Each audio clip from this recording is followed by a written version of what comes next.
सुभान अल्लाह सुभान अल्लाह। ये है अल्लाह को राजी करो। मखदूम अशरफ जहांगीर सिमनानी ने भी सिमनान की बादशाहत छोड़ी थी। सिमना का तख्त छोड़कर अल्लाह तबारक व तआला ने आपको जहांगीर बना दिया। जब से आपने सिमनान की हुकूमत छोड़ी, तख्त छोड़ा, आपको जहांगीर बना दिया गया। अल्लाह अकबर। गौसुल आलम का, गौसुल आलम आपका लक़ब है। सुभान अल्लाह सुभान अल्लाह। बस सोचें, दरगाह शरीफ पे लिखा हुआ है, आज भी उनके आस्थाने की ये शान है नीर शरीफ की। कैसी भी बीमारी हो, जो ला इलाज हो, डॉक्टरों ने ला इलाज कर दिया हो, कहीं से फायदा ना होता हो, चला जाए कि छोचा शरीफ की सरजमीन पे नीर शरीफ में गुस्ल कर दे, मखदूम पाक के वसीले से अल्लाह ताला शिफा अता। सुभान अल्लाह जो जिंदाबाद। करामतों के मुनकिर है ना, जो कहते हैं कि वली और नबी कुछ नहीं दे सकते, उनका हाथ पकड़ के बहराइच ले हाय हाय हाय हाय सुभान ले अल्लाह आओ सुभान मेरे गाजी के आस्थाने पे। अल्लाह। जब गुस्ल शरीफ का पानी हौज में जमा होता है तो वहां अंधे, कोड़ी, सफेद दाग की बीमारी वाले लाइन लगा के खड़े रहते हैं। और आज भी उस आस्थाने की ये शान है कि जैसी नियत होती है वैसे ही उसको उसका फल मिलता है। मैंने लिस्ट पढ़ी थी वहां आस्थाने पे शिफा पाने वालों की, तो उसमें मुसलमानों से ज्यादा गैर मुस्लिमों के नाम। सुभान अल्लाह, हक है जिंदाबाद। सबसे पहली करामत जो मेरे गाजी की जाहिर हुई वो किसी मुसलमान के लिए नहीं बल्कि एक गैर मुस्लिम के ताल्लुक से। बेशक सुभान अल्लाह सुभान अल्लाह। नगरौर का जासू यादव, जी जी अल्लाह। आपने देखा नहीं?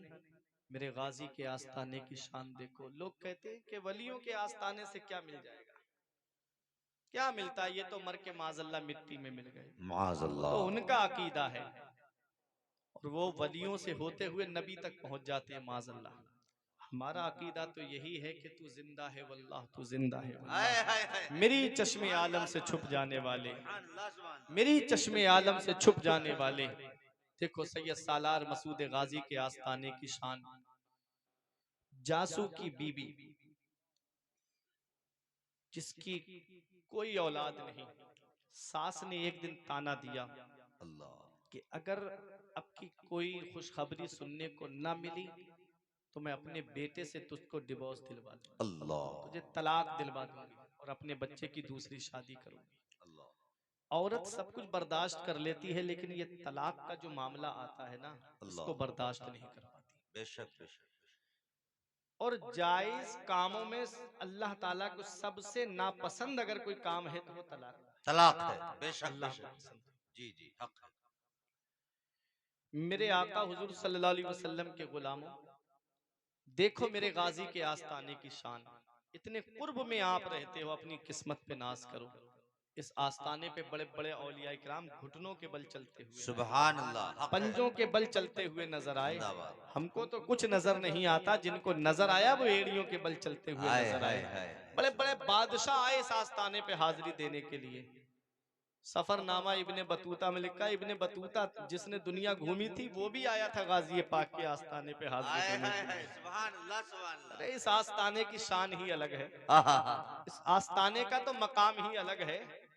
मखदूम अशरफ जहांगीर सिमनानी से पूछा था, हुजूर उस आस्थाने की शान बताइए, तो फरमाया मेरे जैसे गौसुल आलम 70 गौस वहां पर दरबानी करते हैं। ये मकाम है उस आस्थाने का। जमीने हिंद पर तेरा बड़ा एहसान है गाजी, जमीने हिंद पर तेरा बड़ा एहसान है गाजी। यहाँ के जर्रे जर्रे में तेरा फैजान है गाजी। मसाजिद हो, मदारिस हो, अजाने हो, नमाजे हो, यहाँ जो कुछ भी है तेरा ही तो फैजान है। हक है। सुभान अल्लाह सुभान अल्लाह। जिंदाबाद। हिंदुस्तान में गरीब नवाज के आने से तकरीबन 100 साल पहले सैयद सालार मसूद गाजी हिंदुस्तान में आए। तारीख पैदाइश अगर आप देखेंगे तो गौसे आजम से तकरीबन 65 साल पहले पैदा हुए। गरीब नवाज से तकरीबन 132 साल पहले अजमेर में पैदा हुए हैं। ये है सैयद सालार मसूद गाजी। मर्तबे अपनी जगह, शान अपनी जगह, मकाम अपनी जगह, लेकिन मेरे गाजी की शान जरा देखो। आप वहां जाएंगे गुजरात के अंदर अहमदाबाद में एक जगह है, हजरत जानते हैं अहमदाबाद में एक अल्लाह का नेक बंदा आराम कर रहा है, हुजूर शाह आलम अहमदाबादी गुजरात, कुतुबे आलम के बेटे। आप जानते हो हुजूर कुतुबे आलम कौन है? ये हुजूर कुतुबे आलम वो हैं कि इनके यहाँ पर एक तख्त रखा हुआ है सुभान और अल्लाह। आज भी वो तख्त ऊपर उसको बांध दिया गया है। जी जी जी। उस पे कोई बैठता नहीं है, लोग वहां नीचे जाके खड़े होके वहां दुआ वगैरह करते हैं, तो अल्लाह उनकी दुआओं को कबूल फरमाए। सुभान अल्लाह। वो तख्त पता है कौन सा है, क्या है उसका मामला? आप हजरत कुतुब आलम बुखारी शरीफ पढ़ाया करते थे। सुभान अल्लाह। सुभान अल्लाह, बुखारी शरीफ का दर्स दिया करते थे। चलकर बोलो सुभान अल्लाह। तबीयत तबीयत खराब हो गई आपकी, बीमार हो गए, तो आप एक हफ्ते के लिए घर पे आराम के लिए चले गए। तो जब एक हफ्ते के बाद आराम हुआ आपको, तो आप पढ़ाने के लिए आए और तख्त पे बैठे। जैसे ही बैठे तो आपने बुखारी शरीफ खोली, उनको पता था कि इस हदीस से हमको पढ़ाना है। आपने वहीं से सफा खोला तो तलबा बोले कि हजरत यहाँ से नहीं, यहाँ से पढ़ाइए, हाय हाय हाय। हमारा सबक आगे बढ़ चुका है। हाय हाय सुभान अल्लाह। तो उन्होंने कहा बेटा मैं तो पढ़ाने आया नहीं हूँ, तुम्हारा सबक आगे कैसे बढ़ गया? तो बच्चों ने कहा हुजूर आप तो रोज हमको पढ़ाने के लिए वक्त पे आए हैं। फौरन तख्त से नीचे उतरे, कहा मैं नहीं आया था, बल्कि पढ़ाने के लिए मदीने वाले मुस्तफा तशरीफ लाए। नारे तकबीर, नारे रिसालत। हट गए उस तख्त पे से। आज भी वो तख्त है, उन्हीं के बेटे हैं शाह आलम अहमदाबादी। हाय हाय हाय। शाह आलम अहमदाबादी कहते हैं कि जब मुझे कोई अहम मसला पेश आता तो मैं गरीब नवाज के आस्थाने की तरफ रुजू करता। सुभान अल्लाह सुभान अल्लाह। गरीब नवाज के आस्थाने की तरफ जब रुजू करता तो गरीब नवाज की रूहानियत मुझको इशारा फरमा देती कि अगर तुमको ये काम पूरा कराना है तो बहराइच में गाजी पाक जिंदाबाद। सुभान अल्लाह। ये है आस्थाना, माशाअल्लाह। ये है सैयद सालार मसूद गाजी सुभान अल्लाह बहराइच। सुभान अल्लाह। तो जासू की बीबी जब परेशान हो गई तो रोती हुई घर से निकली। उस वक्त दरगाह शरीफ बनी हुई नहीं थी। आई और आकर के रोने लगी, तो उस वक्त जो खादिम थे वहां, उन्होंने उसका रोना देखा तो उनकी आंखों में भी आंसू आ गए। तो पूछा रोती क्यों है? कहा कि आज मेरी सास ने मुझे ये ताना दिया है कि अगर घर में कोई खुशखबरी की सुनाई नहीं दी तो समझ ले मैं तुझको अपने बेटे से तलाक दिलवा दूंगी। अब बताओ ये मेरे बस की बात है? हमारा कुरान क्या कहता है इस मामले में? कुरान कहता है यखलुको मा यशा यहबु लिमन यशाउ इनासों व यहबु लिमन यशाउ सुभान और युज़व्विजुहुम ज़ुकरानो व इनासा। अल्लाह फरमाता है अल्लाह है जो चाहता है वो पैदा फरमाता है। सुभान अल्लाह। अल्लाह जिसे चाहता है उसे बेटियां अता फरमाता है, अल्लाह जिसे चाहता है उसे बेटे अता फरमाता है, अल्लाह जिसे चाहता है बेटे और बेटियां दोनों अता फरमाता है, और अल्लाह जिसे चाहता है उसे बांझ बना देता है। सब अल्लाह के दस्ते कुदरत में है। तो वो रोने लगी, कहती है कि आज मुझे ताना दिया गया है। तो खादिम ने कहा परेशान मत हो, तू जिस बारगाह के कुर्ब में बैठी है इनके वसीले से दुआ मांग, अल्लाह तेरी दुआ को पूरा फरमा। सुभान अल्लाह सुभान। और रो रही थी, आंखों में आंसू थे। सच्चे दिल से गाजी पाक के आस्थाने की तरफ रुक करके कहती है गाजी दूल्हा क्या आप भी चेहरा देख कर देते हो कि आपके यहाँ पर भी चेहरा देख करके मिलेगा? मैं आपके मजहब की नहीं, मैं आपके दीन की नहीं, मैं आपकी शरीयत की नहीं, क्या मेरी गोद ऐसी ही सूनी रहेगी मेरे गाजी? उसका शौहर भी आ गया, वो भी आकर के रोने लगा। उसने भी गाजी पाक के आस्थाने की तरफ हाथ जोड़ दिए। कहता है गाजी पाक क्या हमारे घर में कोई बच्चों की किलकारी नहीं गूंजेगी? रोने लगी और वो रो करके कह रही थी गाजी दूल्हा आप भी चेहरा देख कर देते हो? अल्लाह अकबर। रो करके जब गई तो उसी रात में वो हामिला हो गई और 9 महीने के बाद उस घर में बेटे की पैदाइश होती है। हाय हाय हाय हाय। सुभान अल्लाह सुभान। मेरे गाजी हैं, मरीज आए शिफा पाए, शिफा पाकर चले जाएं। मरीजों के लिए गाजी खुला दरबार रखते हैं। मेरे गाजी पिया से जो बड़ा ही प्यार रखते हैं, यकीनन लाज उनकी सैयदे सालार रखते हैं। सुभान अल्लाह सुभान। जमाने से नहीं डरता कभी गाजी का दीवाना, जमाने से नहीं डरता कभी गाजी का दीवाना, जिसे अपना बनाते हैं बड़ा खुददार रखते हैं। और अली के घर का बच्चा कोई बुज़दिल कैसे होगा जब शुजात की सनद जब हैदरे कर्रार रखते हैं। नारे तकबीर, नारे रिसालत, अज़मते सरकारे मसूद गाजी, फैजाने सैयदे सालार, नारे तकबीर। सुभान अल्लाह सुभान। सैयद सालार मसूद गाजी, इनकी बारगाह की तरफ आओ तो सही। अगर उनकी करामतें बताऊं, नेट पे मेरी पूरी तकरीर पड़ी हुई है गाजी पाक की शान में, आप वहां सुन लीजिएगा। बताना मकसद ये है कि इन आस्थानों पे जाते रहा करो, मज़ारों पे हाजिरी देते रहा करो। ताकि जान पहचान बनी रहे। मैं पहली बार यहाँ पर आया, आप मुझे इससे पहले जानते हो? मुझे देखा नहीं तो मुझे जानते भी नहीं हो, जिन्होंने देखा है वो जानते हैं। कारी जुल्फिकार साहब, कारी इसराइल साहब, मौलाना जान मोहम्मद साहब, ये लोग मुझसे मिलते रहते हैं तो मेरी जान पहचान बनी हुई है। लेकिन मैं पहली बार आया तो जान पहचान तो है नहीं। अब मैं आपसे कहूं मुझे पहचाना, आप कहोगे बेटा आते रहा करो ताकि जान पहचान बनी रहे। माशाअल्लाह, आते रहा करो ताकि जान पहचान बनी रहा करे। अब मैं आपको बताता हूं इनका मकाम क्या है, इन औलिया इकराम का। एक आयत करीमा है 16वें पारे में, अल्लाह फरमाता है इन्नल्लज़ीना आमनू व अमिलुस्सालिहाति सयजअलु लहुमुर रहमानु वुद्दा। सुभान अल्लाह। बेशक वो लोग जो ईमान लाए और अच्छे काम किए, ईमान लाने के साथ साथ अच्छे काम किए, अच्छे काम, जलसों को रोकने का सबब नहीं बने बल्कि जलसों को बढ़ावा देने का सबब बने। सुभान अल्लाह। इमामों की तौहीन करने वाले नहीं बने बल्कि इमामों की इज्जत करने वाले बने, मस्जिदों का अदब एहतराम करने वाले बने, मदरसों के खैर ख्वाह बने, ईमान भी लाए और अच्छे काम किए, तो अल्लाह उनकी मोहब्बत को लोगों के दिलों में डाल देगा। अल्लाह उनकी मोहब्बत लोगों के दिलों में डाल देगा। अब इसी आयत की तफसीर में मुफस्सिरीन किराम फरमाते हैं, जब अल्लाह किसी बंदे से मोहब्बत फरमाता है, नादा जिब्राइल, हजरत जिब्राइल अलैहिस्सलाम को निदा देता है, आवाज देता है। जिब्राइल अर्ज करते हैं मौला मैं हाजिर हूँ। रब फरमाता है फला बंदे से मैं मोहब्बत करता हूँ।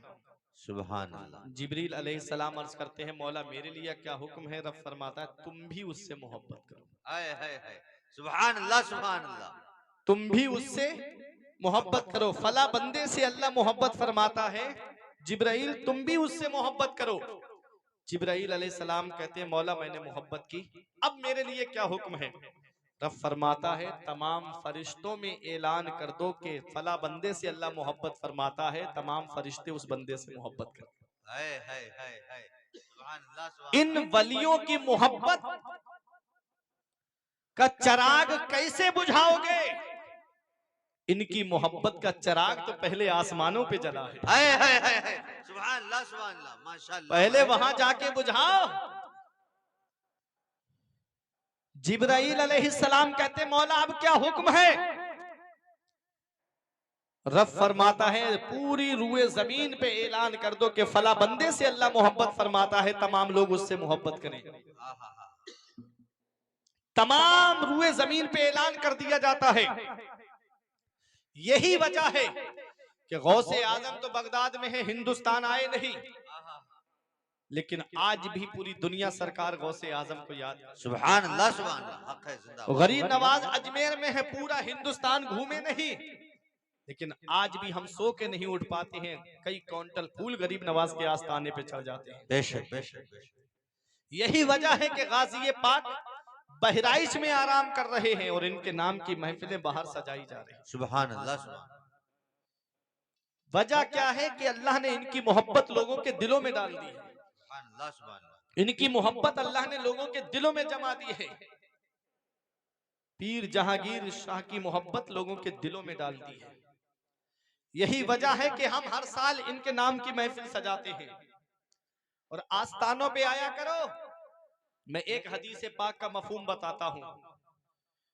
उलमाए किराम तशरीफ फरमाए, मेरे आका हुजूर सल्लल्लाहु ताला अलैहि वसल्लम इरशाद फरमाते हैं, ये हदीस कुदसी है और हदीस कुदसी उसे कहते हैं कि फरमान खुदा का हो और रिवायत करने वाले मदीने वाले मुस्तफा। हाय हाय हाय, सुभान अल्लाह। और नबी का फरमान रिवायत करने वाले सहाबा हो तो उसको हदीस कहते हैं, और सहाबा का फरमान हो रिवायत करने वाले ताबई हो उसको भी हदीस कहते हैं। सुभान अल्लाह, सुभान अल्लाह। कुरान के अलावा अल्लाह ने जो अपने महबूब से फरमाया उसको हदीस कुदसी कहते हैं। रब फरमाता है अपने महबूब से, महबूब लोग आपस में अपना हक लेने के लिए क्या झगड़ेंगे जो मेरे वली मुझसे झगड़ेंगे। हाय हाय हाय हाय, जिंदाबाद जिंदाबाद। किस बात को लेकर के? किस बात को लेकर के? आज हमारा किसी पे हक आता है तो हम झगड़ते नहीं, तुझे देना पड़ेगा, मोहब्बत से कहते नहीं देना पड़ेगा, ऐसा मुझे चाहिए, है कि नहीं? तुम मेरे इतने करीबी हो, मैं तुमसे इतनी मोहब्बत करता हूं, मुझको मेरा हक दो, है कि नहीं? तब फरमाता है लोग क्या झगड़ेंगे अपना हक लेने के लिए, जो मेरे वली मुझसे झगड़ेंगे। किस बात को लेकर के? वो कहेंगे मौला हमारे वो गुलाम कहाँ गए जो हमारे साथ में कयाम करते थे, जो हमारे साथ में रुकू करते थे, सुजूद करते थे, जो हमारे साथ हज करते थे, जो हमारे साथ बैठते थे, उठते थे, खाते थे, पीते थे, हमसे मोहब्बत करने वाले कहाँ गए? गुनाहों की वजह से कुछ को जहन्नम में भेज दिया जाएगा, अल्लाह अल्लाह, जहन्नम में चले जाएंगे, लेकिन उनके चेहरे सलामत होंगे। मैं मफहूम बता रहा हूं पूरी हदीस पाक का, चेहरे सलामत होंगे। किसी की आग टखनों तक होगी, किसी की पिंडलियों तक, किसी के घुटनों तक होगी, लेकिन चेहरों को आग नहीं जलाएगी। अब जरा सोचो, जलती हुई आग के अंदर आदमी को डाल दिया जाए तो चेहरा जलेगा कि नहीं जलेगा? जलेगा। लेकिन उनका चेहरा सलामत होगा, उनके चेहरे को आग नहीं जलाएगी, उनके चेहरे को आग छुएगी भी नहीं, चेहरा सलामत होगा। वजह क्या है? वजह यह है कि पहचान चेहरे से होती है। पहचान किससे होती है? चेहरे से होती है। चेहरा ही जल जाए तो पहचान कहां से होगी? चेहरा ही खत्म हो जाए तो पहचान कहां से होगी? रब तबारक व तआला जहन्नम को हुक्म देगा, इनके चेहरों को मत जलाना, इनके चेहरों को मत जलाना। वो औलिया इकराम कहेंगे मौला वो हमारे भाई कहाँ गए जो हमारे साथ उठते थे, बैठते थे, हमसे मोहब्बत करते थे? रब फरमाएगा वो तो जहन्नम में चले गए। वो कहेंगे मौला हम तब तक जन्नत में नहीं जाएंगे जब तक उनको अपने साथ नहीं ले जाएंगे। रब फरमाएगा जाओ जिसके दिल में एक दिरहम के बराबर भी ईमान है उसको जहन्नम से निकाल लाओ। वो जाएंगे जहन्नम में, देखेंगे और चेहरा देख करके पहचानेंगे जिसके दिल में एक दिरहम के बराबर ईमान होगा उसको निकाल के जहन्नम से जन्नत में पहुंचाएंगे। फिर कहेंगे मौला अभी हम नहीं जाएंगे। रब फरमाएगा क्यों? कहेंगे मौला अभी कुछ रह गए हैं। रब फरमाएगा जाओ जिसके दिल में आधे दिरहम के बराबर ईमान हो उसको जहन्नम से निकाल लाओ, जन्नत में दाखिल करो। लाकर चेहरे पहचानेंगे और उनको लाकर के जहन्नम से निकाल के जन्नत में दाखिल करेंगे। ये उर्स मनाने वालों अपनी किस्मत पे नाज करो, पैसा खर्च करने वालों अपनी किस्मत पे नाज करो, औलिया की मोहब्बत का चिराग सीने में रोशन करने वालों अपनी किस्मत पे नाज करो। औलिया इकराम फिर कहेंगे मौला अभी हम जन्नत नहीं जाएंगे। रब फरमाएगा क्यों? कहा अभी कुछ लोग रह गए हैं। रब फरमाएगा जिसके दिल में एक जर्रे के बराबर ईमान हो जाओ उसको भी जहन्नम से निकाल कर ले आओ, जाओ उसको भी निकाल करके ले आओ। वो जाएंगे और उसका चेहरा देखेंगे और पहचानेंगे। पहचान चेहरे से होती है। हदीस पाक में बार बार आया है कि जिसको पहचानेंगे उसको निकाल कर लाएंगे, जिसको पहचानेंगे उसको निकाल करके लाएंगे। पहचान चेहरे से होती है। और आम मोमिन की भी शान देखिएगा, नबी इरशाद फरमाते हैं कि जब कब्रिस्तान जाओ तो अपने मुर्दों को सलाम करो, वो तुम्हारे सलाम का जवाब देते हैं। मुर्दे सलाम का जवाब देते हैं, लेकिन हमारे कान इस लायक नहीं कि हम उनके सलाम का जवाब सुन पाए। नबी ने फरमाया है वो कब्र पे आने वाले को पहचानते भी हैं, उसके सलाम का जवाब भी देते हैं। अरे जब इनके आस्थाने पे जाओगे सलाम करोगे ये तुम्हें पहचानेंगे भी, ये तुम्हारे सलाम का जवाब भी देंगे।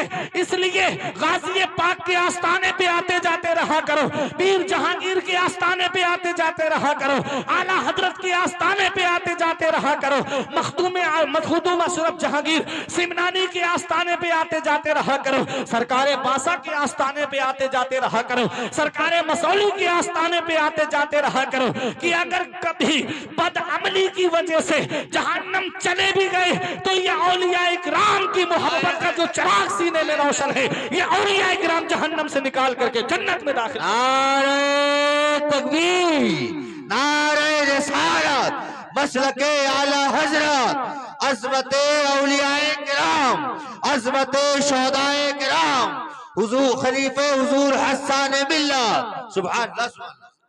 इसलिए आस्थानों पे आते जाते रहा करो, ऐसी बुलंदियों के मीनारों पे जाइए, उठकर जमीन से चांद सितारों पे जाइए। अजमत जो चाहते हो मेरा मशवरा सुनो, अल्लाह के वली के मज़ारों पे जाइए। सुभान अल्लाह सुभान अल्लाह। औलिया के आस्थानों पे आते रहा करो, हाजिरी देते रहा करो ताकि जान पहचान बनी रहे, जान पहचान बनी रहे। ये है सरकार मीर गाजी का आस्थाना। सुभान अल्लाह। ये औलिया किराम है। और सुनो बात कहां से निकली थी? अल्लाह का कहना मानो, रसूलुल्लाह का कहना मानो, व उलिल अम्री मिनकुम, और जो तुम में अम्र वाले हैं उनका कहना मानो। उलुल अम्र से मुराद क्या है? उलुल अम्र से मुराद हैं उलमाए बाअमल। बाअमल उलमा का कहना मानो, बाअमल उलमा का कहना मानो। इन्ना खैरल खैर खियारुल उलमा, इन्ना शर्र शर्र शिरारुल उलमा। उलमा में सबसे बेहतर उलमाए खैर हैं, और उलमा में सबसे बुरे उलमा उलमाए शर हैं। बेशक। पहचान कैसे होगी? जो आलिम तुमको मस्जिद की तरफ लेकर जाए वो आलिम खैर है। आए हाय हाय, जो आलिम तुमको रमजान शरीफ के रोजों का हुक्म दे वो आलिम खैर है। जो आलिम तुमको दीनी रास्ते पे ला करके खड़ा कर दे वो आलिम खैर है। जिस आलिम का वजूद तुमको मज़ारों से दूर कर दे वो आलिम शर है। जिस आलिम का वजूद तुमको उलमा से दूर कर दे वो आलिम शर है। जिस आलिम का वजूद तुमको औलिया किराम की मोहब्बत से दूर कर दे वो आलिम शर है। अरे आसान करके बता दूं, जो आलिम ये कहे कि हुजूर का मिलाद नहीं मनाना चाहिए वो आलिम शर है, और जो आलिम ये कहे कि हश्र तक डालेंगे हम पैदाइश से मौला की धूप, मिसले फारिस नजद के किले गिराते जाएंगे, वो आलिम खैर है। और जो आलिम ये कहे कि हुजूर को पुकारना नहीं चाहिए, हुजूर को पीठ के पीछे की खबर नहीं है, वो आलिम शर है। और जो आलिम ये कहे कि और कोई गैब क्या, तुमसे निहा हो भला, जब ना खुदा ही छुपा तुम पे करोड़ों, वो आलिम खैर है। अरे जो आलिम ये कहे, जो आलिम ये कहे जिनका नाम मोहम्मद या अली है, वो किसी चीज के मालिक व मुख्तार नहीं है, वो आलिम शर है। और जो आलिम ये कहे कि बखुदा खुदा का यही है दर, नहीं और कोई मकर मकर, जो वहां से हो यही आके हो, जो यहाँ नहीं तो वहां नहीं, वो आलिम खैर है। अरे जो आलिम ये कहे, जिस आलिम को, जो आलिम ये कहे कि हुजूर को पुकारना नहीं चाहिए, वो आलिम शर है। और जो आलिम ये कहे नारा कीजिए या रसूल अल्लाह का, मुफलिसो सामाने दौलत कीजिए, गैज में जल जाए बेदीनों के दिल, या रसूल अल्लाह की कसरत कीजिए, वो आलिम खैर है। अरे जिस आलिम का वजूद तुम्हारे दिल से नबी की मोहब्बत मिटा दे वो आलिम शर अशरफ अली थानवी है। और जिस आलिम का वजूद तुम्हारे दिल को नबी की मोहब्बत का मदीना बना दे वो आलिम खैर इमाम अहमद रजा खान है। नारे तकबीर, या रसूल अल्लाह, या रसूल अल्लाह, जिंदाबाद जिंदाबाद, या रसूल या रसूल या रसूल या रसूल। अज़मत औलियाए किराम, मज़मत औलियाए किराम, इश्क मोहब्बत, इश्क मोहब्बत, प्यार मोहब्बत, प्यार मोहब्बत। नारे तकबीर। भोंदू भाई अगला नारा आपका होगा, बखीली से काम न लीजिए। अब सुने कौन सा आलिम अच्छा है और कौन सा आलिम बुरा है। जो आलिम तुमको भलाई की तरफ लेकर जाए वो आलिम खैर है, जो आलिम बुराई की तरफ लेकर जाए वो आलिम शर है, बुरा आलिम है। अब पहचान कर लेना इसी से कौन से आलिम के साथ हमको रहना है और कौन से आलिम से हमको दूर रहना है। ये एक कसौटी मैंने आपको बता दी। अब एक हदीस पाक सुनिए, उसी पे मेरी तकरीर खत्म हो जाएगी। मेरे आका इरशाद फरमाते हैं, इज़न नास अज़हरुल इल्मा व ज़य्युल अमल व तहाब्बु बिल अलसिन व तबागदु बिल कुलूब। नबी ने इरशाद फरमाया, कुछ लोग ऐसे होंगे कुर्बे कयामत, कुछ लोग ऐसे होंगे अज़हरुल इल्मा, जो इल्म जाहिर करेंगे, इल्म होगा उनके पास में, तहकीक मादा तहकीक होगा उनके पास में, सलाहियत होगी उनके पास में, व ज़य्युल अमल, अमल ज़ाय हो चुका होगा, अमल से खाली होंगे, अमल नहीं होगा उनके पास में। शेख सादी अलैहि रहमा फरमाते हैं, बगैर अमल का आलिम बगैर फल के दरख्त की तरह है। अल्लाह, ऐसा दरख्त जिसको खुद उसकी जात से कोई फायदा नहीं, लेकिन दरख्त है तो लोग पेड़ के नीचे आके बैठ रहे हैं, साया पा रहे हैं।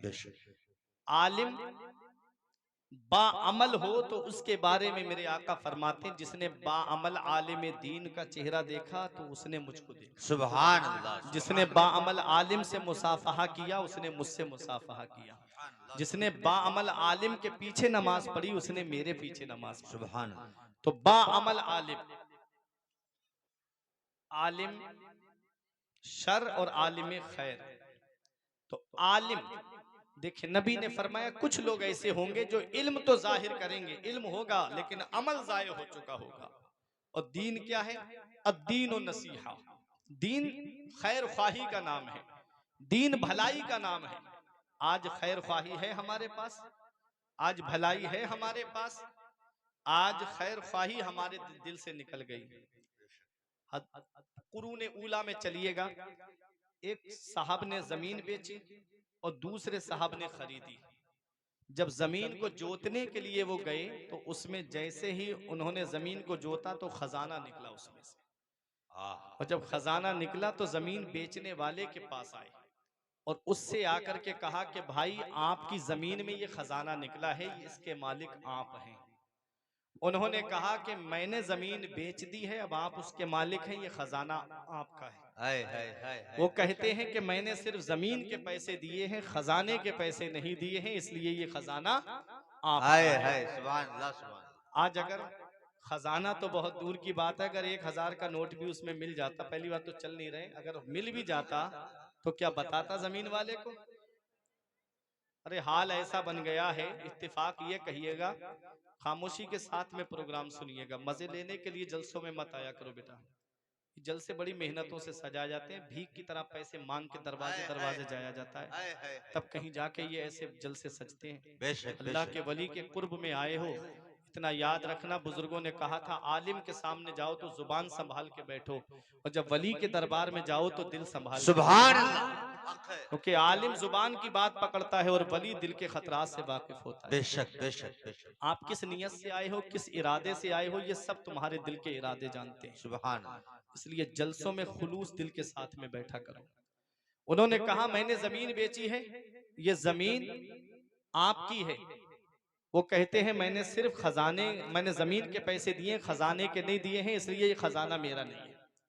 जब बात यहां तक पहुंच गई कि अब कौन फैसला करे, तो एक साहब गुजर के जा रहे थे, उनको रोका और कहा कि जरा फैसला कर दीजिए हमारे दरमियान। कहा क्या?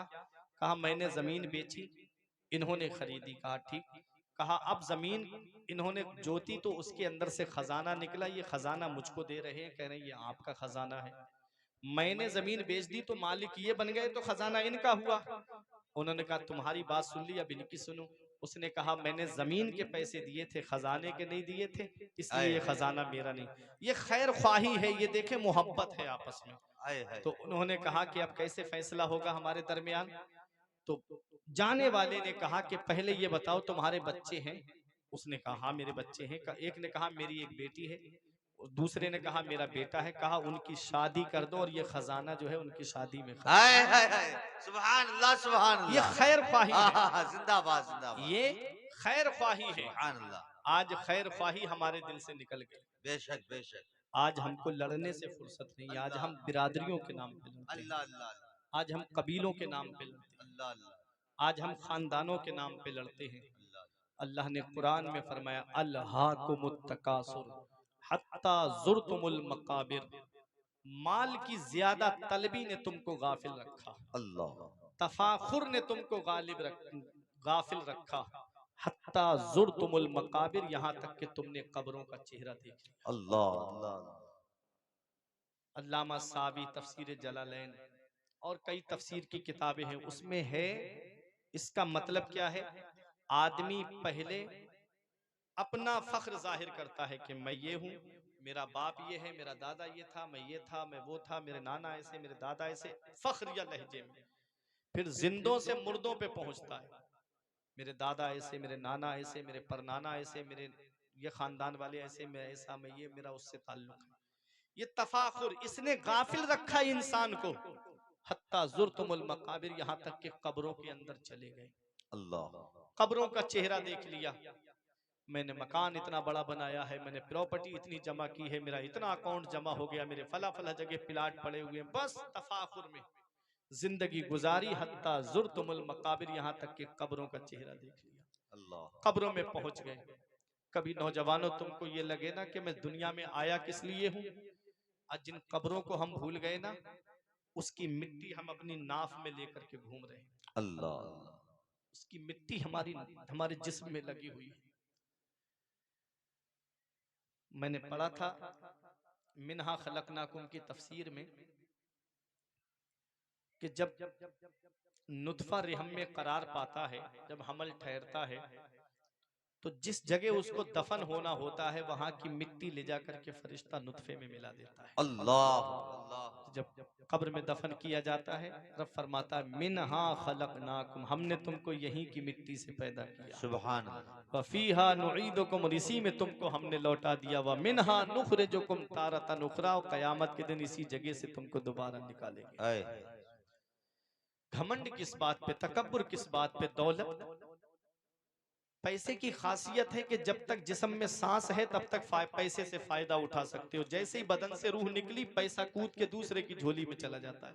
बेशक फिर उस माल का बंटवारा होता है, फिर उस मकान का बंटवारा होता है, फिर उस जायदाद का बंटवारा होता है। जिस मकान को बनाने के लिए हमने जवानी नजर कर दी, जिस मकान को बनाने के लिए हमने अपनी पूरी जवानी उस मकान की नजर कर दी, मकान बन गया, लिंटर पड़ जाए, लिंटर पड़ गया, अब इसमें प्लास्टर हो जाए, प्लास्टर हो गया, टाइल लग जाए, टाइल लग गई, अब इसके अंदर और डेकोरेशन हो जाए, फोर सीलिंग लग जाए, रंग बिरंगी लाइटें लग जाए इस मकान के अंदर, हर तरह सजाया उस घर को।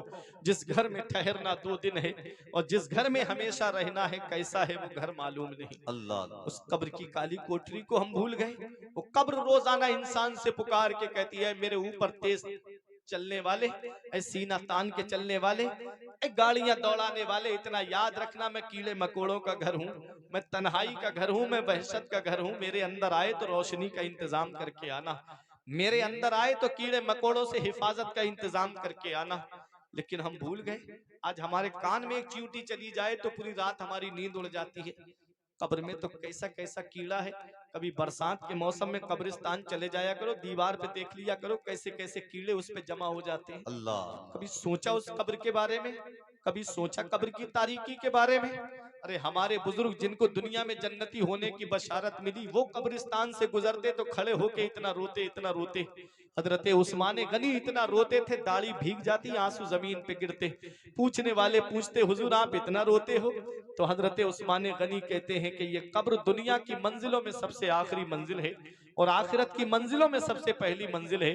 अगर कब्र के सवालों के जवाब में इंसान पास हो गया तो आगे आसानियां हैं, और अगर कब्र के सवालों के जवाब में फंस गया तो आगे बड़ी मुश्किलें हैं। आला हजरत फरमाते उनको रहम आए तो आए, वरना वो कड़ी मार है क्या होना है। छुप के लोगों से किए जिसके गुनाह, वो खबरदार है क्या होना है। हाय बिगड़ी तो कहाँ आकर नाव, ऐन मझधार है क्या होना है। कल तो दीदार का दिन है और यहाँ आंख बेकार है क्या होना है। कभी सोचा है कब्र के बारे में? कभी तुमको ये लगे कि कब्र है क्या, तो एक मशवरा दे के जा रहा हूं और उसको दिल की तख्ती पे आप लिख लेना। कभी लगे ना कि कब्र है कैसी और मैं जिंदगी कैसे गुजार रहा हूं, तो एक दिन घर के अंदर जाना, कमरे में तन्हा होना, अकेले होना, और कमरे के अंदर जाकर के लाइट बुझा देना, बिल्कुल अंधेरा हो जाए, कहीं से रोशनी का कोई इंतजाम ना हो। जब अंधेरा हो जाए तो चारपाई पे या तखत पे या बेड पे लेट के ये तसव्वुर करना कि मैं मर चुका हूँ। ये तसव्वुर करना कि वो कोट जो मैंने कई शॉपिंग मॉल घूमने के बाद खरीदा था, मेहनत से पैसे जमा करके, वो कोट में अपना उतार भी नहीं पा रहा हूँ, कैंची से काट करके वो कोट उतर रहा है मेरा। अल्लाह फिर सोचना मुझे गुस्ल के तख्ते पे लिटा दिया गया है। फिर सोचना कि अब मुझको कफन पहनाया जा रहा है। फिर सोचना कि अब कफन पहना दिया गया है, मुझे खुशबू वगैरह लगाई जा रही है। फिर सोचना कि अब मुझको 4 लोग कांधे पे लेकर के कब्रिस्तान की तरफ जा रहे हैं। फिर सोचना कि जब कब्रिस्तान पहुंच गए, अब वो छोटी सी जगह में मुझको नीचे रख दिया गया है। फिर तसव्वुर करना कि तख्ते लगा दिए गए हैं, मिट्टी डाल दी गई है, रिश्तेदार, पड़ोसी, खानदान वाले, घर वाले सब वापस आ गए। अब मैं उस अकेले काली कोठरी के अंदर हूं। बताओ ये तसव्वुर क्या तुमसे गाने सुनवाएगा? अगर ये तसव्वुर हो तो कभी आदमी फिल्मों की तरफ जाएगा? अगर ये तसव्वुर हो तो कभी शराब की दुकान की तरफ जाएगा? अगर ये तसव्वुर हो तो कभी जुए के अड्डे की तरफ जाएगा? अगर ये तसव्वुर हो तो कभी इंसान जो है वो गुनाहों के अड्डों की तरफ जाएगा, लेकिन नहीं, मौत को भूल गए। हम भूल गए एक दिन हमको मरना है, हम भूल गए कि एक दिन हमको लुकमाए अजल बनना है, हम भूल गए कि मौत का फरिश्ता आएगा और हमारी रूह निकाल के ले जाएगा, हम भूल गए कि मरने के बाद हमको अपने नबी को चेहरा दिखाना है। जब चेहरे पे सुन्नते रसूल नहीं होगी तो कैसे नबी के सामने हम खड़े होंगे? इन पेशानियों में सजदों की तड़प नहीं होगी तो हम कैसे अपने नबी के सामने कब्र में खड़े होंगे? उस कब्र की काली कोठरी को याद करो जिसमें दो फरिश्ते जमीन को नाखून से चीरते हुए आएंगे। ऐनाने अर्ज़कान हदीस में है, उनकी आंखें नीली होंगी और आते झंझोड़ के उठाएंगे मुर्दे को, झंझोड़ करके आंख मसलता हुआ उठेगा। 60 साल की जिंदगी, 70 साल की, 80 साल की, 90 साल की जिंदगी जी के जाने वाला कब्र में सोचेगा एक ख्वाब देख के आया हूं। हदीस पाक में आया इतनी लंबी जिंदगी जीने वाले को लगेगा कि मैं एक ख्वाब देख के आया हूं। ख्वाब कितनी देर देखता है इंसान? आंख खुल जाती है, ख्वाब टूट जाता है, सपना टूट जाता है। 50, 60 साल, 100 साल जिंदगी जीने वाले को लगेगा कब्र में कि मैं ख्वाब देख के आया हूं। अब है असली जिंदगी, बरज़खी जिंदगी, अब कयामत तक यहां पर रहना है। कयामत का दिन जो 50,000 साल का एक दिन होगा, उसमें 25,000 साल तो ऐसे ही गुजर जाएंगे कि मेरा हिसाब कैसे होगा, मैं क्या करूं, किधर इधर परेशानी में। अल्लाह अल्लाह अल्लाह। खेल समझ लिया आज हमने। तुम क्या समझते हो, जलसे में आ गए, एक बार हाथ उठा के नारा लगा दिया तो जन्नत मिल जाएगी? जन्नत मिलना इतना आसान नहीं है जितना आज तुमने सोच रखा है। अम हसिबतुम अन तदखुलुल जन्नत, क्या तुम ये गुमान करे बैठे हो कि जन्नत तुम्हें इतनी आसानी से मिल जाएगी? जन्नत मिलना इतना आसान नहीं है जितना आज हमने सोच रखा है। जन्नत मिलना इतना आसान होता तो इमाम हुसैन पूरी पूरी रात 1000 नवाफिल पढ़ के रो के दुआ करते थे परवरदिगार से। अल्लाह। इमाम जैनुल आबिदीन के मकान में आग लग गई, लोगों ने आग बुझाई, उनको पता नहीं चला कि कब मकान में आग लग गई। पूरी पूरी रात अल्लाह की इबादत। पूछा हुजूर आग लग गई, पता भी नहीं चला? फरमाया मुझे तो नहीं पता चला, मैं तो जहन्नम की आग बुझाने में लगा था, दुनिया की आग कब लग गई मुझे पता भी नहीं चला। अल्लाह अल्लाह। पूरी रात रोते थे हमारे बुजुर्ग। गौसे आजम का नाम सुनने वालों, शेख सादी ने गुलिस्तान के दूसरे बाप की दूसरी हिकायत में लिखा है कि कोई काबे का गिलाफ पकड़ के रो रहा था सुबह के वक्त। कह रहा था मौला मेरी नेकियां अपनी बारगाह में कबूल फरमा ले, अगर मेरी नेकियां तेरी बारगाह में कबूल नहीं मौला तो कयामत के दिन मुझको नाबीना करके उठाना, कयामत में मुझको अंधा करके उठाना। किसी ने पूछ लिया वो इस तरह रो के अपने रब को मनाने वाले, जरा अपना नाम तो बता दे, तेरा नाम है क्या? तो रोने वाले ने कहा था अना अब्दुल कादिर जीलानी, मैं अब्दुल कादिर जीलानी हूँ। सोचो गौसे आजम कौन है? ये वो गौसे आजम है, तब तक कोई वली बनता ही नहीं है जब तक गौसे आजम के दस्तखत नहीं हो जाते। है सुभान अल्लाह। विलायत का बजट गौसे आजम की बारगाह से पास होता है तब कोई वली बनता है। वो गौसे आजम जिनने 40 साल इशा के वुजू से फजर की नमाज पढ़ी, उन्हीं 40 साल में 15 साल इस हाल में गुजारे कि एक पैर जमीन पे रखते, एक पैर खड़ा करते, लकड़ी का सहारा लेके पूरी रात कुरान पढ़ते, पूरी रात में एक कुरान शरीफ मुकम्मल तिलावत फरमा लिया करते थे। ये वो गौसे आजम है। 40 साल पीठ गौसे आजम की बिस्तर से नहीं लगी, सोए नहीं रात में, रो रो के रब की बारगाह में दुआएं करते थे, मौला बख्श दे, मौला बख्श दे। हमारे पास तो कोई ऐसी नेकी नहीं जो सीना तान के कहें ये नेकी जन्नत में लेके जाएगी, फिर भी फूले नहीं समाते। इल्मी साहब फरमाते कि काम दोज़ख के किए जन्नत का है उम्मीदवार, कसरे जन्नत तो बना है पारसा के वास्ते। पढ़ के तू कुरान को अब जमा कर ले कुछ सवाब, कब्र पर फिर कौन आए फातिहा के वास्ते। आज अल्लाह की इबादत से हम दूर हो गए, नमाजें हम नहीं पढ़ते। अब रमजान शरीफ आ रहे हैं, रोजों का हाल देखना आप। मुझको अफसोस होता है कि आज मुसलमान के सामने जो है वो रमजान शरीफ की तौहीन करता नजर आता है। अल्लाह। बीड़ी लगाई सबके सामने पीता हुआ नजर आता है, गुटखा खा के सबके सामने घूमता नजर आता है। ये हाल है आज हमारी कौम का। रमजान शरीफ का रोजा बिला उज़्रे शरई अगर कोई जानबूझ के छोड़ दे तो उसके बदले में एक रोजा छोड़ दे तो उसके बदले में पूरी जिंदगी रोजे रखे तब भी उसे एक रोजे के सवाब को नहीं पहुंच सकता। बेशक। आदमी कहता है मैं काम पे जाता हूँ, पूरे दिन मेहनत करना पड़ती है इसलिए मैं रोजा नहीं रखता। ये उज्र नहीं है। मैंने आज तक किसी काम करने वाले को रोजा रख के मरते हुए नहीं देखा। जिंदाबाद, हक है, बेशक जो बेशक। ये कहे कि मैंने रोजा रख लिया था और मैं काम करने गया तो मेरी मौत हो, मैंने नहीं देखा अभी तक। इतनी मेहनत करने वाले मैंने अपनी आंखों से देखे हैं, रोजा रख के सुबह को खेत पर जाकर के वो जो जानवरों के खाने की चीज है ना जिसको चरी वगैरह बोलते हैं, काट के लाए और ला करके फिर उसको खांदा, फिर जानवरों को खिलाया, फिर दूध बेचने के लिए बाहर बरेली शरीफ चले गए, पूरे दिन वहां दूध बेचा, दूध बेच के शाम के वक्त आए, फिर ला करके चारा लाए जंगल से जाकर के और रोजा रखे। सुभान इससे भी अल्लाह। ज्यादा कोई मेहनत का काम होगा? लेकिन सिर्फ ये नफ्स है ना, नफ्स जिसके ऊपर जो है शैतान तो कैद कर दिए जाते हैं ना, वसूल से लती शयातीन, शैतान कैद कर दिए जाते हैं, फिर भी आदमी गाने सुनता है, फिर भी आदमी फिल्में देखता है, फिर भी आदमी झूठ बोलता है, फिर भी आदमी गुनाह करता है। अब कोई ये कहेगा कि जब शैतान कैद कर दिए गए तो फिर आदमी झूठ क्यों बोल रहा है? शैतान अगर बुलवाता है तो शैतान से बड़ा दुश्मन उसका नफ्स है जो उसके साथ रहता है। बेशक बेशक, हक है। नफ्स अम्मारा, नहंदो शेरो नर मारा तो क्या मारा, बड़े मूजी को मारा नफ्से अम्मारा को गर मारा। अगर लाखों बरस सजदे में सर मारा तो क्या मारा, गया इबलीस मारा एक सजदे के न करने से। हाय हाय।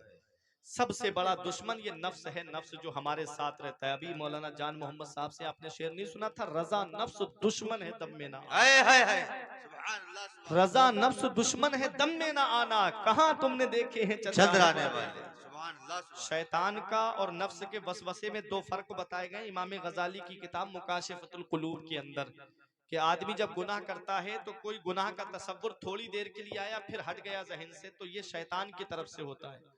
शैतान फिर दूसरा हरबा इस्तेमाल करता है, अगर एक नहीं चला तो फिर दूसरा इस्तेमाल करेगा, बदलता रहता है।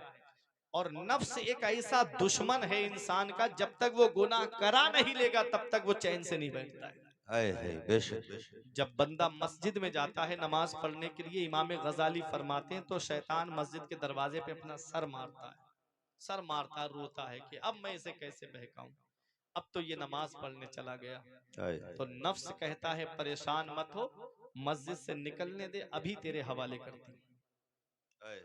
दो दुश्मन लगे हैं हमारे साथ, एक को कैद कर दिया गया लेकिन नफ्स हमारे साथ रहता है। यही वजह है कि रमजान में रोजे रख कर के भी आदमी झूठ बोलता है, रमजान में रोजे रख कर के भी गीबत करता है, बुराई करता है। ये नफ्स है, नफ्स, इस पे कंट्रोल करना है। और इसका कंट्रोल कैसे होगा? फजर की नमाज पढ़ो, कुरान की तिलावत करने के लिए बैठ जाओ। हाय हाय हाय। सुभान अल्लाह, सुभान अल्लाह। जब वक्त मिले तस्बीह लेकर के कलमा शरीफ पढ़ने लगो, जब जोहर की नमाज पढ़ो कुरान शरीफ लेकर के बैठ जाओ, असर की पढ़ो कुरान शरीफ लेकर के बैठ जाओ, नबी पे दुरूद शरीफ पढ़ने लगो। चौराहों पे मत बैठो, बैठोगे तो एक दूसरे की बुराई करना शुरू कर दोगे। अपनी आखिरत को सवारो। रमजान शरीफ का महीना जिसमें रहमत के दरवाजे खोल दिए जाते हैं, बरकत के दरवाजे खोल दिए जाते हैं, जिसमें जन्नत के दरवाजे खोल दिए जाते हैं, वह गुल्लिकत अबवाब जहन्नम, और जहन्नम के दरवाजे बंद कर दिए जाते हैं। तो ऐसा बरकत वाला महीना तुमने देखा नहीं, ऐसा बरकत वाला महीना। इसमें अल्लाह इम्तिहान लेता है अपने बंदों का कि 12 महीने में 11 महीने तुमने मेरी नेमतों को खाया, क्या उन नेमतों को एक महीने के लिए दिन में सिर्फ मेरे लिए छोड़ सकते हो कि नहीं छोड़ सकते हो? लेकिन हम उसमें भी फेल हो गए। और रोजा डॉक्टरी एतबार से भी आप अगर देखेंगे, डॉक्टरों से पूछेंगे तो तिब्बी एतबार से भी रोजे का बहुत बड़ा फायदा है। फायदा ये है कि इस गाड़ी की सर्विस ना कराओ और बिना सर्विस के आप चलाते रहो, तो बताओ ये गाड़ी एक दिन खराब होगी कि नहीं होगी? यही वजह है कि पूरी साल हम खाते रहते हैं ना, तो हमारा लीवर जो है ना, जो खाना हजम करने की चीज है, वो डैमेज हो जाता है, वो कमजोर हो जाता है। तो डॉक्टर कहते हैं कि दिन में 5-6 घंटे के लिए कम से कम अपने मुंह को बंद रखो, ताकि वो लीवर जो है वो तरोताजा हो जाए। अल्लाह ताला ने कितना एहसान फरमाया हमारे ऊपर कि हमारे लिए रमजान शरीफ के रोजे फर्ज कर दिए। हम एक महीना जब दिन में खाने पीने से रुक जाते हैं तो हमारा लीवर जो है वो पूरी साल खाने की वजह से जो कमजोर हो जाता है, वो एक महीने में दिन में सिर्फ खाना छोड़ने की वजह से हमारा लीवर तरोताजा हो जाता है और फिर वो पूरी साल चलने के लायक हो जाता है। सुभान अल्लाह, सुभान अल्लाह, जिंदाबाद जिंदाबाद। इसलिए रमजान शरीफ के रोजे आ रहे हैं, अदब के साथ में रोजे रखना, रोजे रख के अल्लाह की इबादत करना, कुरान की तिलावत करना, मस्जिद आबाद रखना। और रमजान के बाद मस्जिदों को भूल मत जाना, मस्जिदों की पुकार भी सुनना। मस्जिदें कहती हैं कि ऐ रमजान शरीफ में मुझे आबाद करने वालों, 11 महीने और मुझको आबाद रखना। हाय हाय। भूल मत जाना, वजू खाने आवाज देते हैं कि 11 महीने भी हमको आबाद रखना। मस्जिद की सफ़े आवाज देती हैं कि 11 महीने हमको आबाद रखना। तो अपने आमाल की इस्लाह करो, अपने आमाल की इस्लाह करो। दुनिया में हम आए हैं, चंद दिन के लिए आए हैं। अपने आमाल की इस्लाह करो, घरों में कुरान की तिलावत करो, अपनी औलाद को कुरान पढ़ना सिखाओ। अगर वो कुरान पढ़े हुए नहीं है तो मदरसा भेजो, कुरान की तिलावत सिखाओ उनको। अगर कुरान नहीं पढ़ाया अपनी औलाद को तो इमाम गजाली फरमाते हैं, यह औलाद कयामत में अपने बाप को खींच के लाएगी रब की बारगाह में, कहेगी मौला मेरा बाप नंगा रखता, भूखा रखता, ये गवारा था, इसने मुझे कुरान पढ़ना नहीं सिखाया, जिसकी वजह से आज मैं हलाल हराम जायज नाजायज में फर्क ना कर सका, जहन्नम में जा रहा हूं। अकेला नहीं जाऊंगा, अपने बाप को अपने साथ में लेके जाऊंगा। मूतू कबला अन तमूतू, मरने से पहले मरने की तैयारी कर लो। अपने बच्चों को या तो आलिम बना के जाओ या हाफिज बना करके जाओ, क्योंकि मैंने वो दौर भी देखा है कि बाप चारपाई पे बैठा रहता है और बेटा बैठा रहता है मोबाइल में लगा रहेगा, बाप से बात करना तक पसंद नहीं करता। मैंने वो भी लोग देखे हैं। तो बताओ, जिस बेटे को आज दुनिया में तुमसे बात करने के लिए फुर्सत नहीं है, वो क्या कब्र पे तुम्हारी जाके कुरान पढ़ेगा? वो क्या कब्र पे जाकर के ईसाले सवाब करेगा? वो क्या तुम्हारे लिए कुरान की तिलावत करेगा? इसीलिए इल्मी साहब ने फरमाया, पढ़ के तू कुरान को अब जमा कर ले खुद सवाब, कब्र पर फिर कौन आए फातिहा के वास्ते। काम वो कर ले प्यारे जिसके 22 कब्र में हाय बागे हाय। रिजवा से खुले खिड़की हवा के वास्ते। सुभान अल्लाह। काम दोजक के किए जन्नत का है उम्मीदवार, कसरे जन्नत तो बना है पारसा के वास्ते। सुभान अल्लाह, सुभान अल्लाह, जिंदाबाद जिंदाबाद तो जिंदाबाद। अच्छे अमाल करो। मैंने हदीस पढ़ी, आका फरमाते हैं इज़न नास, कुछ लोग होंगे अजहरुल इल्म व ज़य्युल अमल, इल्म जाहिर करेंगे, अमल जाय हो चुका होगा। व तहाब्बु बिल अलसिन व तबागदु बिल कुलूब, और जुबान से मोहब्बत करेंगे और दिलों में बुग़्ज़ भरा हुआ।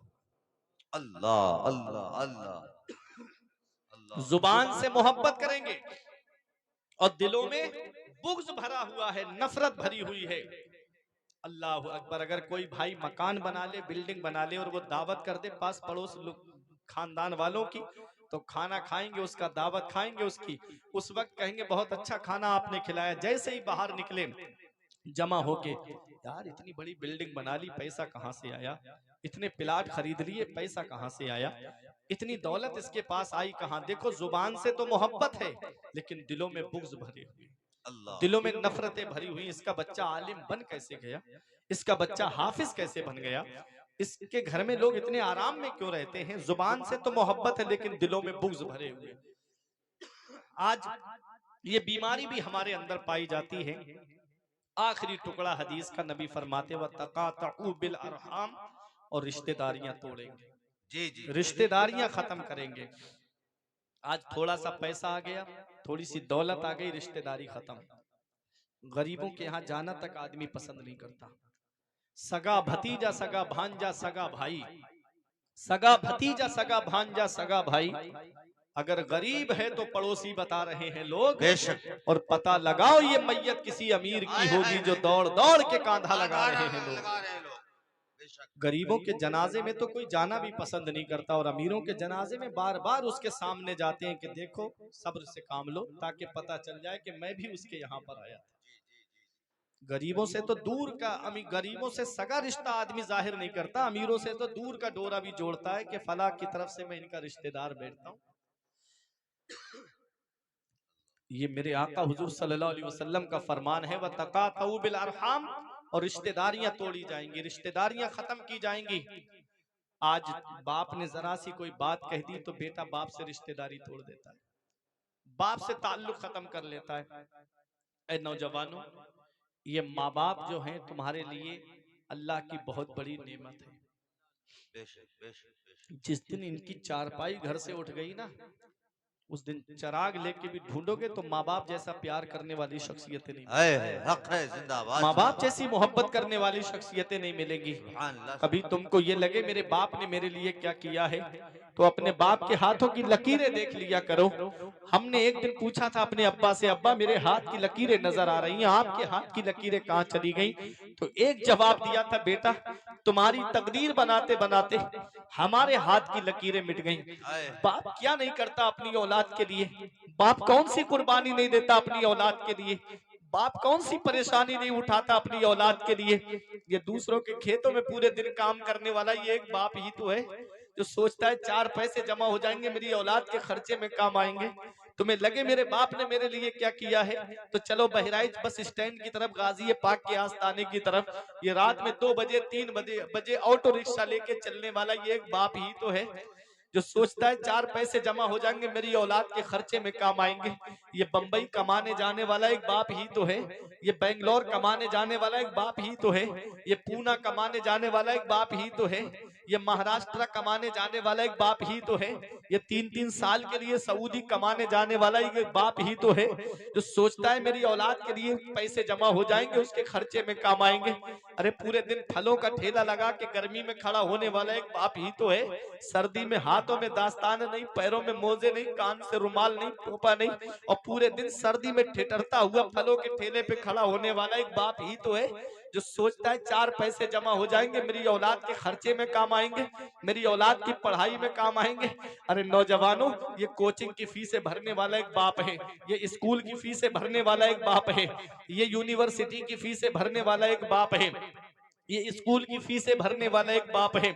आज वही बाप बूढ़ा हो गया, माँ बूढ़ी हो गई, उसका बिस्तर घर से बाहर कर दिया जाता है, खुद के कमरे में एसी चल रहा है, गर्म हीटर जाड़ों में लगा है, और माँ बाप टीनों में रह के जिंदगी गुजारते। क्या इसी दिन के लिए माँ बाप ने औलाद को जवान किया था?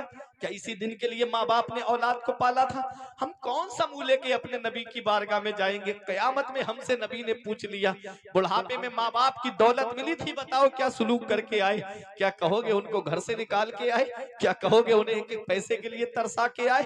बाप एक एक पैसे के लिए परेशान, बेटा होटलों में टिप दे दे के आ रहा है, बाप इधर एक एक पैसे के लिए तरस रहा है, बीमार है, और बेटा है कि नैनीताल की दार्जिलिंग की सैर कर रहा है। माँ बाप एक एक पैसे की दवाई के लिए परेशान, बेटा अजमेर की बड़ी डेग में पैसे डाल कर आ रहा है। इतना याद रखना, नबी फरमाते हैं जिससे उसके माँ बाप राजी उससे अल्लाह राजी, उसका रसूल राजी, और जिससे माँ बाप नाराज उससे ना अल्लाह राजी ना उसका रसूल राजी। इस वक्त के बारे में तो सोचा भी न था, बेटों से ज़ईफी में हुई खत्म रसाई, इस वक्त के बारे में तो सोचा भी न था, बेटों से ज़ईफी में हुई खत्म रसाई। घर बार तो बांट लिए शौक से फुरकान, हिस्से में किसी के मगर माँ नहीं आई। वक्त ठुकरा देगा एक दिन मेरी सारी ये कुर्बानियां, दामने उम्मीद में फकत नाकामियां रह जाएंगी। शादियों के बाद बेटे तो अलग हो जाएंगे, बाप के हाथों में फकत बैसाखियां रह जाएंगी। बुढ़ापा क्या जवानी क्या ये बचपन बांट लेते हैं, न होकर दिल में गुंजाइश तो आंगन बांट लेते हैं। नहीं मंजूर हिस्से में किसी बेटे को अपनी माँ, मगर आपस में बूढ़ी माँ के कंगन बांट लेते हैं। ये हाल है आज हमारी कौम का, माँ बाप घरों में आंसू बहा रहे। मैं बरेली शरीफ से आया, मुझसे कहा हजरत दुआ कर देना कारोबार में बरकत हो। पीर साहब आ गए, पीर साहब दुआ कर देना हमारे कारोबार में बरकत हो।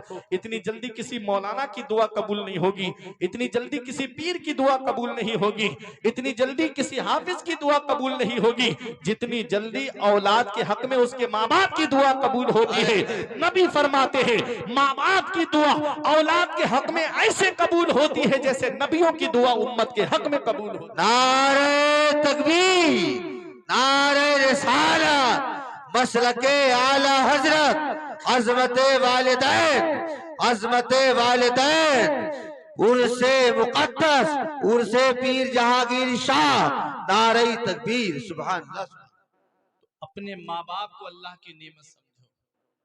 माँ बाप बुढ़ापे में हाथ उठा के दुआ कर देंगे, कारोबार में भी बरकत होगी, उम्र में भी बरकत होगी, घर में भी बरकत होगी।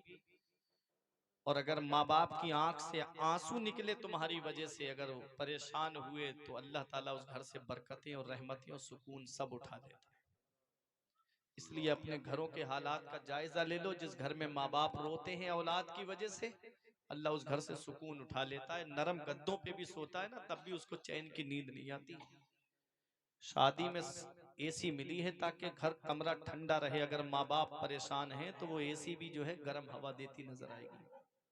इतना याद रखना, माँ बाप की कद्र कर लेना। माँ बाप अल्लाह की बहुत बड़ी नेमत है। जिस दिन ये साए सर से उठ गए ना, उस दिन चिराग लेके भी ढूंढोगे तो बाप जैसा प्यार करने वाली शख्सियत नहीं मिलेगी। मैं अपने बारे में बताता हूँ, जब मैं प्रोग्राम में निकलता था, अब मेरे वालिद साहब को इंतकाल किए हुए 1 साल से ज्यादा वक्त हो गया। सच्चाई बताता हूँ आपको, बाप क्या होता है वो देखें आप। हमारे बुजुर्गों ने कहा ना, बाप आंगन में लगे हुए पेड़ की तरह है। पेड़ देख रहे हैं ना आप, बाप आंगन में लगे हुए पेड़ की तरह है। जब शिद्दत की गर्मी पड़ती है, धूप पड़ती है और जब गर्म हवा चलती है ना, तो पेड़ के नीचे चारपाई डाल लो, कुर्सी डाल लो, बैठ जाओ, आराम मिल जाता है। सुकून मिलता है कि नहीं मिलता है? पेड़ के पत्ते तोड़ के देखना, गर्मी में ऊपर से गर्म होते हैं लेकिन नीचे बैठने वाले को छांव देते हैं। ये बाप है जो खुद तो धूप में जलता रहता है लेकिन औलाद को साया देता है, औलाद को छांव पहुंचाता है अपनी। औलाद तक कोई परेशानी पहुंचने नहीं देता। बड़े से बड़े मामलात अगर खानदान में हो जाए ना, तो बाप अपने ऊपर ले लेता है लेकिन औलाद तक नहीं पहुंचने देता। और जिस दिन वो पेड़ उखड़ गया आंगन से, जिस दिन वो साया हट गया सर से, उस दिन चिराग लेके भी ढूंढोगे तो बाप जैसा प्यार करने वाली शख्सियत नहीं मिलेगी। ऐ जिया, माँ बाप के साये की ना कदरी ना कर। ऐ जिया, माँ बाप के साये की ना कदरी ना कर। धूप काटेगी बहुत जब ये शजर गिर जाएगा। जिस दिन ये पेड़ आंगन से गिर गया ना, उस दिन धूप भी परेशान करेगी। बाप आंगन में लगे हुए पेड़ की तरह है। हम जब प्रोग्राम में निकलते थे तो रोजाना शाम को फोन आता था कि बेटा आज कहाँ प्रोग्राम में पहुंचे, बेटा कब घर पे वापसी होगी, कितने दिन बाद आ जाओगे। आज एक हफ्ता गुजर जाता, कोई खैरियत लेने वाला तक नहीं होता। ये भी मोहब्बत करती है, बच्चे मोहब्बत करते हैं, मोहब्बत का दावा करते हैं, लेकिन जो मोहब्बत अल्लाह ने माँ बाप के दिल में रखी है ना औलाद की, वो मोहब्बत किसी और के सीने में नहीं है। जो माँ बाप अपनी औलाद से सच्ची मोहब्बत करते हैं ना, वो मोहब्बत किसी और के सीने में नहीं है। हर एक की मोहब्बत में आपको मिलावट मिलेगी और मतलब मिलेगा, लेकिन एक बगैर मतलब और बगैर मिलावट के अगर कोई मोहब्बत करता है तो वो बूढ़े माँ बाप हैं जो अपनी औलाद से बगैर मतलब के मोहब्बत करते हैं। सुभान अल्लाह। इसलिए इनसे रिश्ता मत तोड़ना। व तकातऊ बिल अरहाम, नबी ने फरमाया रिश्तेदारियां तोड़ेंगे, अपने माँ बाप से रिश्तेदारी मत तोड़ना, अपने भाई बहनों से रिश्तेदारी मत तोड़ना, अपने अजीजो अकारिब से रिश्तेदारी मत तोड़ना। दौलत आ जाए, पैसा आ जाए, घमंड अंदर दिल के अंदर मत आने देना, बल्कि महीने में 1-2 बार अपनी रिश्तेदारी में चक्कर लगा लिया करना, ताकि उनका दिल भरा रहे कि हमारा रिश्तेदार हमारे घर पे आता है। बहन इंतजार करती है, जरा सी बहनोई से हुज्जत हो गई, बहन के घर से रिश्ता तोड़ लिया। बहन इंतजार करती है, ईद के मौके पे मेरे भाई के कदम मेरे घर में आ जाते। बेटी इंतजार करती है, मेरे बाप के कदम मेरे घर में आ जाते, लेकिन हम ईद के मौके पे नहीं जाते उनके घरों पे। उन बहन का चेहरा नहीं देखना पसंद करते, ना बहनों का चेहरा देखना। जरा जरा सी बातों पे हमने रिश्तेदारियां तोड़ दी। नबी इरशाद फरमाते हैं, रिश्तेदारी जोड़ने से यानी सिला रहमी करने से और माँ बाप के साथ में हुस्ने सुलूक करने से अल्लाह रिस्क भी बढ़ा देता है, अल्लाह उम्र भी बढ़ा देता है। सुभान अल्लाह, सुभान अल्लाह। उम्र भी बढ़ जाती है, रिस्क भी बढ़ जाता है। नबी ने फरमाया, सिल मन कताअका वाफु मन ज़लमा का, जो तुझसे रिश्तेदारी तोड़े तो उससे रिश्तेदारी जोड़, और जो तू तेरे ऊपर जुल्म करे तो उसको माफ कर दे। वल्लाहु युहिब्बुल मुहसिनीन, अल्लाह एहसान करने वालों को पसंद फरमाता है। या अय्युहल्लज़ीना आमनू अतीउल्लाह व अतीउर रसूल व उलिल अम्रि मिनकुम, ऐ ईमान वालो अल्लाह का कहना मानो, रसूलुल्लाह का कहना मानो, और जो तुम्हारे उलमाए बाअमल हैं उनका कहना मानो। परवरदिगार आलम की बारगाह में दुआ है कि मेरे कुछ अर्ज करने में सबकत लिसानी की वजह से या बतकाज़ा बशरियत कोई गलती हो गई हो तो मौला मुझको माफ फरमाए।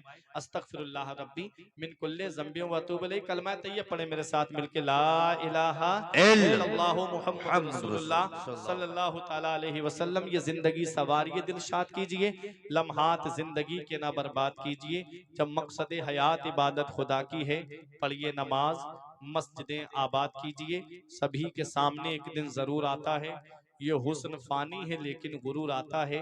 किसी क्रीम से पाउडर से कुछ नहीं होता, नमाज पढ़ने से चेहरे पे नूर आता है।